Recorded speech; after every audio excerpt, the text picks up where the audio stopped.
Olá, pessoal!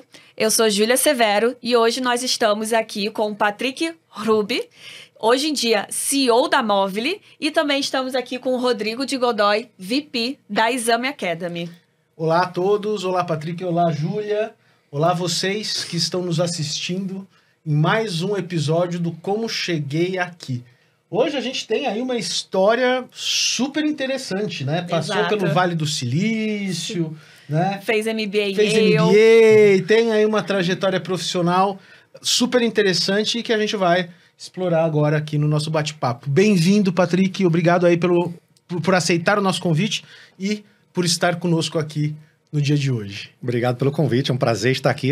Eu avisei antes, apesar de introvertido, é um prazer estar aqui e contar um pouquinho dessa jornada, que para mim não é interessante, porque eu tendo a não gostar de falar de mim mesmo, mas estamos aí para contar um pouquinho é uma que seja um aprendizado para outros. Mas um pouco que eu li de você e o pouco que a gente conversou, eu já fiquei super interessado. Então, eu queria que você começasse aqui contando pra gente como que foi a sua trajetória aí, né? Pra, de fato, como que você chegou. Onde tudo começou. Onde tudo começou. Se não deu pra reparar ainda no sotaque, começou no Rio.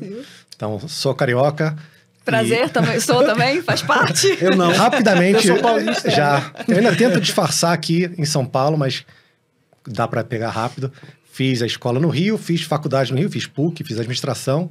Fui um daqueles sortudos que já sabia que queria fazer administração, não tive aquela dúvida existencial, é direito, é engenharia, é alguma coisa. Não, administração, eu queria aquilo, eu queria trabalhar em finanças, queria trabalhar em empresas, eu tinha esse objetivo já desde cedo, então foi fácil essa primeira escolha, que é uma escolha importante, não é a mais importante, mas é um passo que não tem uma dúvida representativa, né? Eu me senti sortudo em não ter essa dúvida, vamos dizer. E comecei... E a beleza também do curso de administração na PUC é que te permite fazer estágio. E é ali que eu entendi que ia ser uma oportunidade de descobrir sobre carreira, descobrir o que é mercado de trabalho logo cedo. E o tipo de empresa que recruta bem cedo, para quem estiver aí buscando estágio, é a empresa de auditoria. Tende a recrutar com experiência nenhuma, preferem até que você não tenha experiência e vai te dar aquela experiência. Então eu entrei na Deloitte já no meu segundo ano da faculdade. E foi uma escola realmente incrível. Aprendi não só contabilidade, auditoria, mas aprendi o que é trabalhar mesmo, né? Estar com o cliente, estar numa empresa, botar um terno no Rio, que isso eu queria desaprender. Que é bem difícil. É bem difícil. E realmente ralar, né? Até meia-noite, fim de semana, umas coisas loucas. E eu fiquei um ano e talvez continuasse lá, até que em algum momento, quando eu estava indo para o segundo ano, começaram a surgir projetos do tipo, você tem que ir para a Bahia contar grão de café no armazém. Eu falei, legal, mas eu tenho uma faculdade, eu tenho prova semana que vem, eu não posso... Não. Mas você estava como estagiário, como esse modelo? O primeiro ano, era trainee, eu era... chamavam de pica-pau. Não sei se ainda chama assim, mas você já entrava com carteira de trabalho. Ah, tá. Já desde o início, então já era funcionário mesmo. E tinha naquela época, tá? Então, vamos lá, 20 anos atrás, não tinha uma valorização da faculdade. A faculdade não esquenta com isso. Um dia você vai se formar, e o pessoal realmente levava décadas para se formar. O importante é você estar no cliente, é isso que conta. E naquela época foi uma decisão para mim, então tem aqueles momentos de decisões, podia, eu posso embarcar nisso e meio que abandonar a faculdade e ir formando com o tempo. E eu priorizei ficar na faculdade e acabei então escolhendo um estágio, mudar de estágio. E aí passei por um estágio na ESSO, que também naquele tempo tinha um programa grande estágio. Entrei na parte de... Por eu ter feito auditoria, entrei num programa lá na contabilidade e aí comecei uma nova trajetória numa nova empresa que permitia eu sair a tempo de chegar na faculdade, fazer a prova, né? Tentar me formar no tempo correto. E ótima empresa, gostei muito da minha experiência lá e... O interessante daquela empresa eu me lembro a minha chefe na época falando, aqui para você ser efetivado, basicamente, ou alguém se aposenta ou alguém morre. Porque não tem muito crescimento. Isso você estava já na metade final da faculdade? Eu estava já no meio pro final. Tá. E dei a sorte da minha área, alguém se aposentou, então... Que bom que foi a aposentadoria. Foi a aposentadoria. E consegui ser efetivado e comecei a minha nova parte da carreira lá. E teve, num momento que eu ainda não estava formado, que eles falaram, olha, a gente está criando um Shared Service Center, negócio super interessante, que vai ser em Curitiba, não tem ninguém lá, a gente vai montar esse escritório lá, que vai fazer contabilidade para todas as empresas da ExxonMobil, não era nem ESSO, nas Américas. Projeto novo, a gente vai mandar um monte de gente para lá. Você quer ir? Eu não estava formado ainda precisava terminar 6 meses da faculdade, mas falei, vou. Assim, aqui parece que vai ser uma coisa nova, um crescimento, é um risco, mas eu quero não tem topar esse risco. Não tem a condição, né, de alguém ou se aposentar ou morrer, então pode ser que... É uma coisa nova, vai abrir novas vagas, vai crescer, então eu fui. Aí você se mudou para Curitiba? Me mudei para Curitiba e vinha de 2 em 2 semanas fazer prova, basicamente. Eu peguei matérias nos meus últimos 6 meses, felizmente, eu peguei educação física, peguei algumas matérias eletivas que permitiam essa ida e vinda e não estar lá presente todos os dias. Então, quebrei um pouco daquela minha primeira regra que eu saí da Deloitte, mas eu consegui ainda fazer funcionar. E você foi, então, um dos pioneiros do trabalho híbrido, né? E aí, pré-pandemia, já descobrindo que funciona, por sinal. Consegui me formar. E uma curiosidade aí também é que, eu, ali com 22 anos, eu casei. E que não é tão comum, não era comum naquela época. Então, hoje também não 10 anos depois, fui para o meu primeiro casamento de um amigo. Levaram aí uns 10 anos entre eu casar e meus amigos começarem a casar. Mas sigo feliz casado aí até hoje. Então, em Curitiba, e aí quando você... O negócio de você estar no Rio a vida toda, é quando você tira aquela âncora, você descobre que tem um mundo enorme fora dali. Super te entendo, porque eu saí do Rio tem 9 anos, e aí quando você sai, você fala, gente, existe vida fora do Rio. Mas eu acho que essa percepção é de todo mundo que sai daquele seu lugar. Do seu habitat autóctone, né? Então, tá aí uma coisa que eu recomendo. Se tiver uma oportunidade de ir para outro lugar, sair da sua cidade natal, de onde você cresceu e viveu a vida inteira, faça. Você vai descobrir alguma coisa sobre você, sobre o mundo, que é interessante.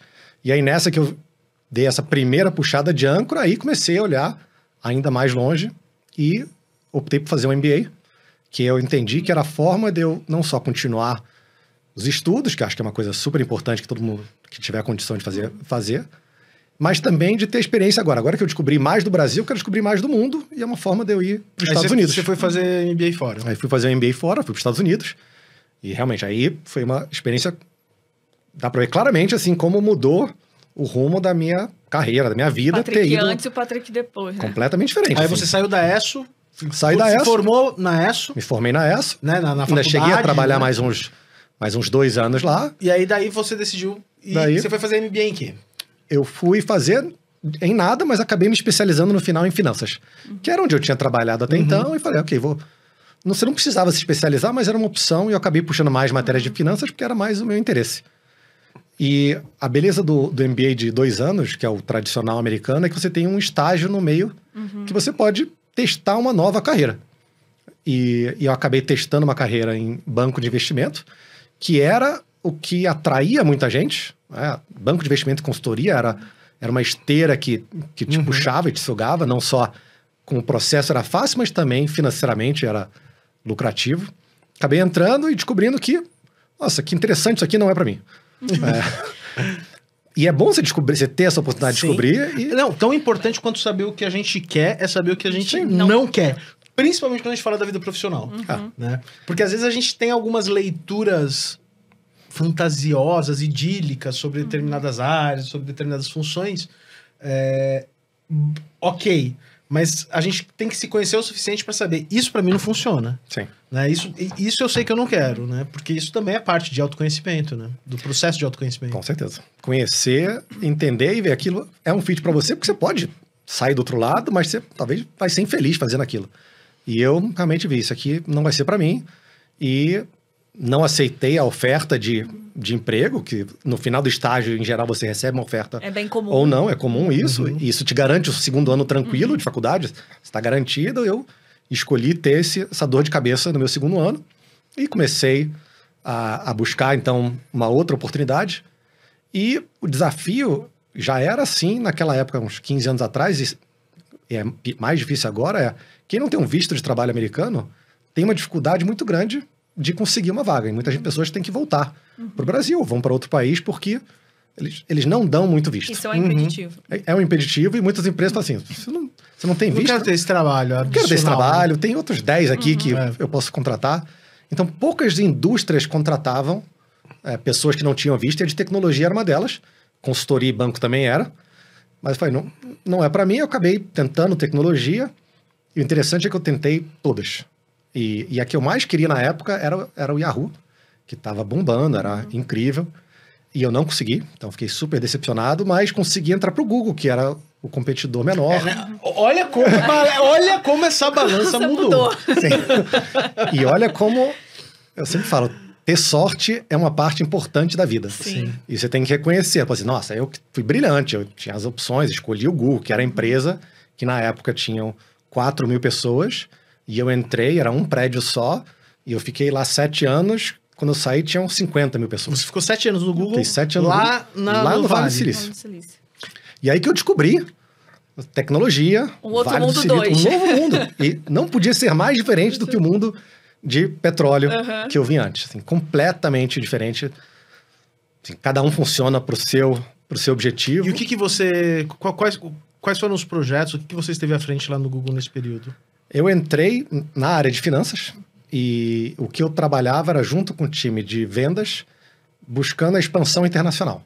Então, a gente está falando de 2005. 2005. O Google estava nos Estados Unidos, abriu um escritório na Europa, no caso na Inglaterra. Aí estava crescendo lá e eu entrei no time que tinha o nome de Resto do Mundo, que não era nem os Estados Unidos, nem a Europa, era o Resto do Mundo.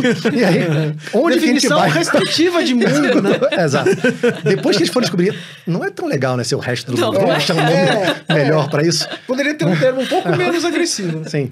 E aí a gente foi para a Austrália e falou, isso aqui é um mercado grande, a língua é igual, então montou um escritório lá. Aí montou um escritório na China, que na época foi super controversial.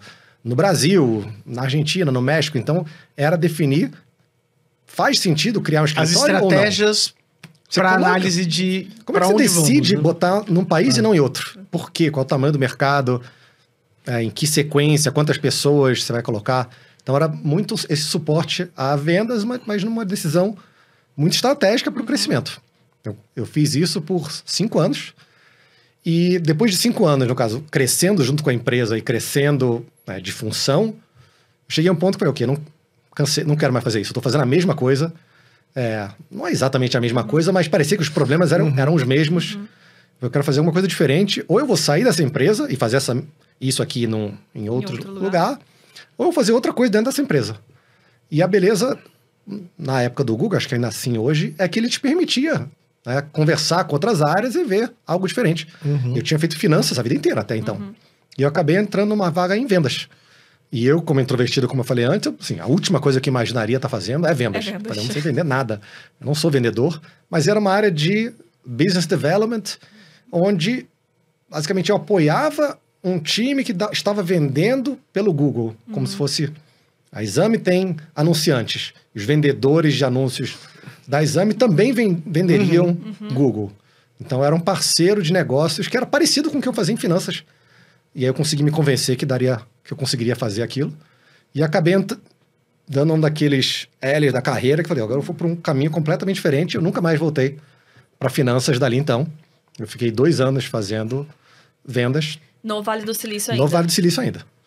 E dali, então, já estava 7 anos no Vale do Silício, mais os 2 do MBA, já estava 9 anos, com 3 filhos que nasceram lá na Califórnia. E aquele momento, assim, ok, acho que é isso, né? Essa é a vida, a casinha ali, tudo dando certo. Mas aí bateu aquela saudade do Brasil, da família, das coisas que a gente deixou ao morar fora. E a gente pensou, nossa, será que voltamos pro Brasil? Na hora que a gente jogou esse pensamento pro universo, pintou uma oportunidade para voltar pro Brasil. Que muitas pessoas que trabalhavam no Google tinham saído para montar o crescimento do Facebook na época. Mas isso ainda lá, né? Pessoas que você conhecia... Que eu conhecia lá, mas que se espalharam pelo mundo. Como o meu trabalho era no mundo todo, eu conhecia gente na Austrália, conhecia gente no Japão, conhecia gente no Brasil. E o pessoal que eu conhecia no Brasil estava abrindo escritório no Brasil e falou, agora que você está em... A gente te conhecia de finanças, mas estou vendo que agora você está em vendas, a gente está abrindo uma área aqui, e é isso. tá interessado? E aí eu falei, ok, vamos conversar, e acabou surgindo essa oportunidade. A gente então volta pro Brasil e começa basicamente a operação do Facebook aqui no Brasil. Ela tinha acabado de começar, então peguei bem no início, isso foi em 2012. Ainda existia Orkut, ainda era maior, para quem lembra ainda do Orkut. E pensa, voltar no tempo, era uma empresa que tinha 4 mil pessoas, ainda era pequena, e eu dei a sorte de entrar novamente numa empresa que vai de 4 mil pessoas e cresce para hoje, não sei lá quantas tem, mas você tem dedo bom, né? Pra crescer. Não, ó, Facebook ou Orkut? Facebook. Né? Google ou Yahoo? Google. Mas é sorte. Na época, quando eu saí, todo mundo que trabalhava comigo falou, você é louco, esse negócio aí nunca vai dar certo. Sobre o Facebook. Sobre o Facebook. Não vai, isso aí é uma péssima ideia. E quando eu entrei, de fato, foi logo depois do IPO, e parecia que era uma péssima ideia, porque a ação estava caindo e parecia que realmente ia implodir. Mas eu falei, não, tô aqui agora, vou fazer isso aqui dar certo. Mas toda a ideia que hoje a gente vê que é genial, lá atrás todo mundo falou que a ideia era horrível. Era horrível. Não, quanta coisa, né? Mas como pra que você vai se meter nisso? Como é que esse negócio faz dinheiro? Faz dinheiro esse negócio? Como é que faz dinheiro? Como é que paga a conta? Como é que paga a conta? O que você vai fazer? Você aprova post das pessoas? O que é isso? Então, entrei de novo no início e tive a felicidade de ajudar a trazer, no caso, a cultura do Vale do Silício para o Brasil. Aí você veio de Malicuia, família cachorro, gato, todo planta. mundo vem. E aí foi, ok. Quando eu fui para o Google, eu me identifiquei com a cultura. Falei, nossa, isso aqui é para mim, eu quero trabalhar com empresas de tecnologia desse tipo para sempre. E provavelmente lá no Vale do Silício. Mas aí voltando para o Brasil, eu falei, agora eu tenho a chance de eu dizer assim, será que esse modelo de cultura funcionaria aqui e aplicado aqui no Brasil? O Brasil tem uma cultura diferente da americana. Sem dúvida. Sim. E foi super feliz, funcionou, acho que se adaptou muito bem. E aí foram 7 anos vivendo isso e crescendo junto com a empresa. Você ficou de quando a quando no Facebook? Fiquei de 2012 a 2019. Exato. Então, 7 anos de novo, tem alguma coisa cabalística aí com os 7. Que eu diria é um ponto que eu penso, a gente estava falando dos jovens, de dinâmica, de querer. Eu fiquei 6 meses, já aprendi tudo que tinha, agora eu tô indo para a próxima. No estágio, no início da carreira, é ok você tentar coisas diferentes. Eu tentei o banco e vi, nossa, não é para mim, eu descobri isso em um mês. E não precisava ter ficado 1 ano para isso. Mas em algum momento da sua carreira, você tem que ficar tempo suficiente para você criar, eu gosto de pensar assim, um legado de lá. Que você deixou uma marca na empresa, alguma coisa que você fez permanece. Criou uma história. Criou uma história, criou relações, criou algo, um vínculo. E eu tenho um carinho muito grande e até por esse porque lugar. Cada vez mais as empresas hoje, elas têm essa percepção, né? De que as pessoas podem fazer coisas diferentes na mesma empresa. Sim. Né? E é aquilo que a gente estava falando aqui nos bastidores. Você, quando é jovem, você toma uma decisão sobre a carreira, né? Acadêmica, né? Que é a universidade, que você quer cursar, curso.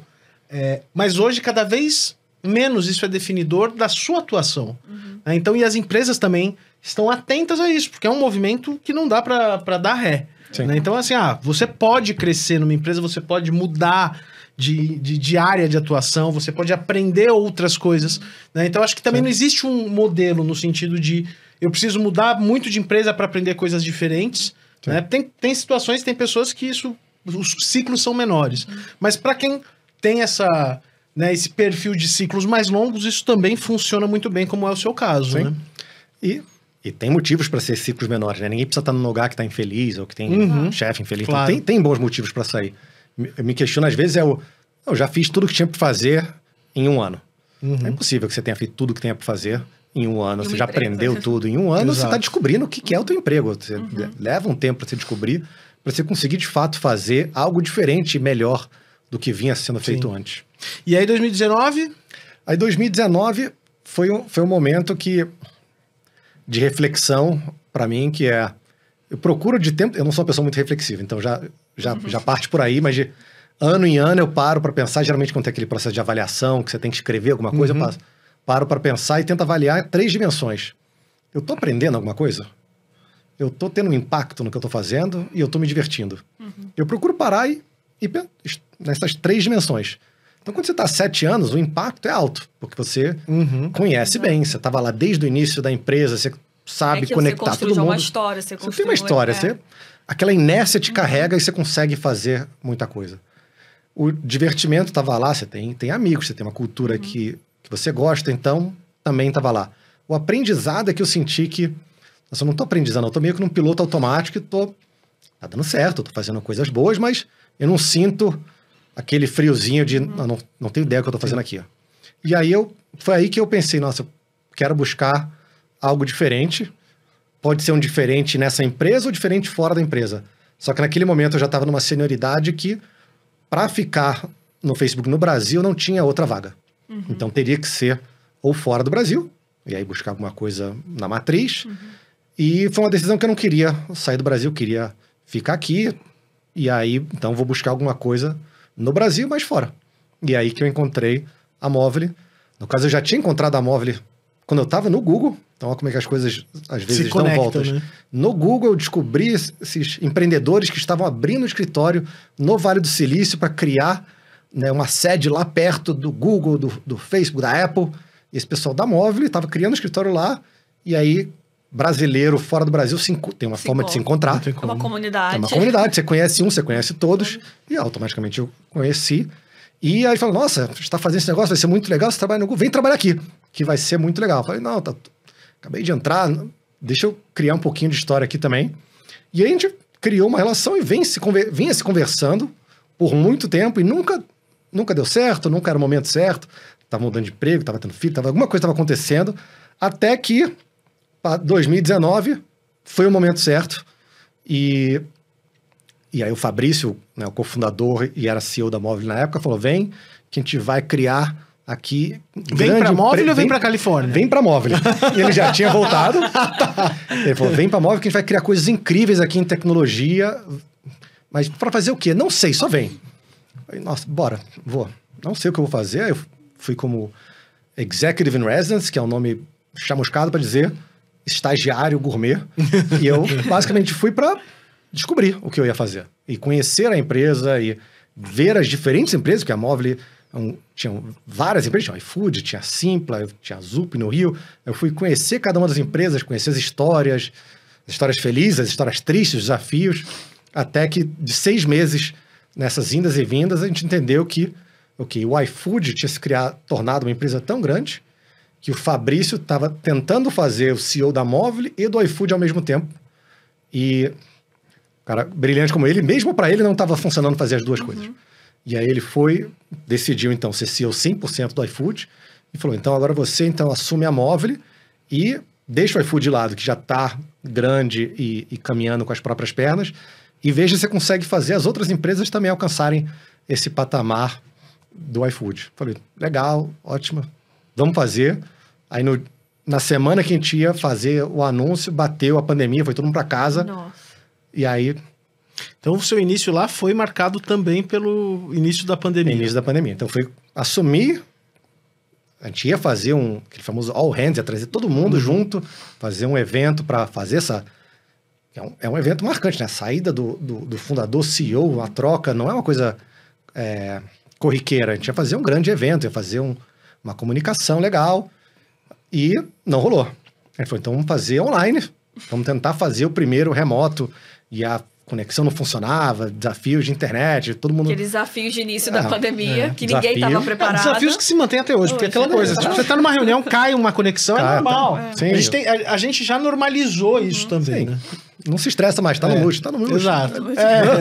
Então, mas foi aí que começou essa jornada e vai completar 3 anos agora, essa semana de Movile. Ó, parabéns. Comemorar aqui conosco, então, né? Exato. No episódio. E pensando aí nos próximos passos, né? Tudo bem que você tá no 3º ano, ainda tem mais 4. Mas para você repensar de novo, pelo São seu 7. histórico, né? Eu falei, vai ficar 7. Estou me comprometendo a 7. Quais são os próximos passos da sua carreira com base no momento que você está aqui hoje? O que você, né, projeta aí, né, para o seu futuro? Eu já tive momentos da minha carreira que eu tinha metas e projetos bem definidos. Por exemplo, eu queria ter uma experiência de morar fora. Então, aquilo era uma coisa que, eu quero fazer isso, como é que eu vou chegar lá? E aí era fazendo um MBA, então busquei isso. Aí eu tinha a meta de me tornar um gestor. Então, o que eu tenho que fazer para chegar lá? hoje eu estou no momento que eu procuro avaliar essas 3 dimensões. Se elas estiverem indo bem, eu basicamente falo assim, eu não tenho que pensar no próximo passo. E quais são essas 3 dimensões? Se eu estou tendo impacto, aprendendo e me divertindo. Eu acho legal, eu achei super legal isso, porque eu acho que é algo que, para todos nós, dá para avaliar, sempre não só a vida profissional, né, mas nosso momento de vida, como a gente consegue ter ali um... Então, eu sigo hoje ainda aprendendo muito, que é muito diferente do que eu fazia antes. Bem diferente. Então, aprendo todo dia, tem coisas novas, desafiantes, que eu sinto que é um aprendizado. Estou tendo um impacto? Espero que sim. Espero que esteja fazendo coisas boas. Eu sinto que, né, cada ano que passa, eu entendo melhor o que eu estou fazendo e como realmente mexer as alavancas desse negócio. Estou me divertindo? Vou dizer, a pandemia não foi divertida. Acho que não foi divertido para ninguém. Mas eu acho que agora, aos poucos, a gente está, né, redescobrindo o trabalho presencial, descobrindo eventos presenciais. Ano passado a gente teria feito isso via Zoom, que é muito mais legal fazer assim, por sinal. Então, acho que o divertindo está voltando a subir. Então, sigo. Basicamente, meu pensamento é, eu não tenho que pensar na próxima. Porque ocupa um espaço mental de qual vai ser a próxima coisa, que às vezes você pode pirar de tantas presente, coisas. né? Eu tô tentando assim, agora tá bom. Não quer dizer, se alguém me chama e fala assim, vem conversar. Lógico, vamos conversar, conhecer gente nova, fazer networking. É interessante.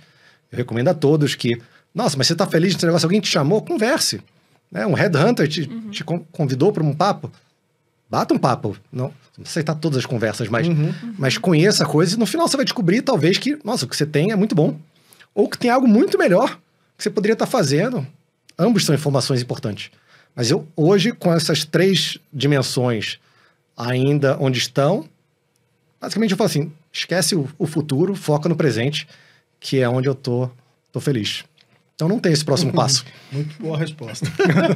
E é muito legal você falar isso, né? De focar no presente. Acho que, principalmente a geração que tá vindo, ela fica muito focando no futuro. Não, porque eu quero ser isso, eu quero ser aquilo. E não aproveita o presente que você tá, né? Então, isso é importante, você aproveitar o processo que você está e aproveitar o presente momento e as oportunidades que estão aparecendo para você naquele momento, né? Sim. Isso às vezes você fica naquele, não, quando eu conseguir aquela promoção, aí vai ficar bom. Aí você consegue aquela promoção. Agora tem que ralar para mostrar serviço. Não, mas quando eu estiver mostrando serviço, aí vai ser bom. A gente aproveita, às vezes, muito pouco, né? O agora. Tem aquele pensamento assim, quando eu conseguir tal coisa, aí é que vai ser bom. Então, para mim, isso mexe com a minha cabeça, assim, o bom tem que ser bom agora. E se não tiver bom agora, alguma coisa está errada. Então, mexe o que está errado acho agora. Que você ter planos para o futuro, você ter ambição, você ter um desenho dessa trajetória é super saudável. Mas, às vezes, a gente coloca muito peso nessa fase e acaba deixando para trás, né? Mas estamos chegando aqui ao final do nosso bate-papo, mas eu queria te perguntar, considerando aí, né, toda essa história que você contou conosco, contou pra gente aqui, se você pudesse voltar, ter um papo com o Patrick, lá de 20 e poucos anos atrás, e pudesse dar só uma dica para ele, falar, Patrick, qual seria? Nossa, uma dica, já começando, eu teria me dito, para quando eu estava na escola, que assim, apreciar o aprendizado. Eu tento falar isso com meus filhos, ainda não consigo, porque o pai nunca fala nada certo para os filhos. Mas o amigo do pai talvez fale. Talvez. Então, se eles escutarem aí, talvez eles escutem, que aí tá vindo de um podcast. Valorizar o aprendizado, a arte de aprender e se dedicar para o aprendizado. Eu senti que eu estava ali para aprender o que eu precisava para passar numa prova e era só aquilo. Assim, não tinha a beleza de aprender mesmo, de se enriquecer e de expandir a sua cabeça. Não era o meu pensamento na escola. Depois, quando eu fui chegar no MBA, eu comecei a ter mais um tesão por aprender mesmo. E aquilo me carrega até hoje de estar aprendendo, fazendo curso, desenvolvendo. Tem que estar sempre fazendo isso. E eu levei muito tempo para chegar aí. Se eu tivesse mais cedo, eu acho que eu teria tido uma experiência mais legal na escola, talvez até na faculdade. Legal. E eu tenho uma última pergunta para você. Se você tiver um livro, uma série, um filme, que mudou sua vida profissional, pessoal, qual que você indicaria? Talvez até para os seus próprios filhos. Olha, tem um livro da Sheryl Sandberg, que até outro dia, acho que ela acabou de se aposentar, era CEO do Facebook, chamado Lean In, que eu busquei até qual era em português, esqueci agora. Faça acontecer. Faça acontecer. E eu cheguei a trabalhar com ela, tanto no Google quanto no Facebook. Eu tive a felicidade de estar com ela nos dois lugares. E ela conta, basicamente, do feminismo. E foi ali que eu descobri mais sobre isso. E aí entrei numa linha de descobrir mais sobre feminismo, sobre diversidade, sobre inclusão. E eu descobri isso... Eu tive que sair do Brasil e para os Estados Unidos para descobrir sobre diversidade racial, que lá era... Começou esse descobrimento lá, acho que antes que o Brasil. E aquilo abriu a minha cabeça de tal forma que hoje eu me vejo muito diferente. Eu me vejo como um aliado dessas pautas. Então, como assim, homem feminista, sim, eu sou um aliado da causa feminista sendo homem. Eu sou uma pessoa branca, mas sou um aliado das pautas raciais sendo branco. E entendo isso. E entendo que não adianta só eu apoiar em silêncio. Eu tenho que apoiar não só falando, mas fazendo alguma coisa a respeito e agindo. E esse livro, eu diria que foi um dos primeiros que abriu a mente para um novo caminho de pensar que depois que você tocou aquele sino, ele não destoca e não para de tocar na sua cabeça. E ela é tão maravilhosa assim mesmo. Porque eu li o livro também, eu fiquei super encantada. E é um dos livros que mudaram a minha vida também, de várias perspectivas. Mas ela, como você conheceu ela... Ela é bem incrível. Ela é muito boa e ela consegue navegar tanto com falar com chefes de Estado, como falar com os estagiários, como fazer uma empresa. Quando ela entrou no Facebook, eram só engenheiros e não tinha venda, não tinha nada. Ela que criou o Facebook como empresa e não só um grupo de engenheiros criando código. Então, o Facebook ter o sucesso que teve, não só o Mark Zuckerberg, que é também um cara brilhante, mas ela teve um tino de negócio que eu acho que juntou os dois e fez a diferença. Fica a dica, então, faça acontecer, né? Faça acontecer. Isso também fica a dica do livro e fica a dica do faça acontecer na sua vida profissional, Exato. Né, nos seus objetivos. Bom, Patrick, chegamos aqui ao final desse papo. Queria te agradecer mais uma vez, papo delicioso. Espero que vocês aí que estejam nos assistindo também tenham tirado vários insights, né, do nosso papo de hoje para poder repensar, para poder avaliar e para poder projetar aí a sua própria carreira. Legal. Muito obrigado obrigado, pelo convite. Muito obrigada. Muito obrigado, Patrick. Obrigado. É um prazer estar aqui com você. E volte sempre. Quando quiser ir, só vir aí tomar um café, com a gente. Tá ótimo. Seguir esse papo. Tá bom. Obrigado. Obrigado, pessoal. Obrigada, Até mais. pessoal. Tchau, tchau. Tchau, tchau.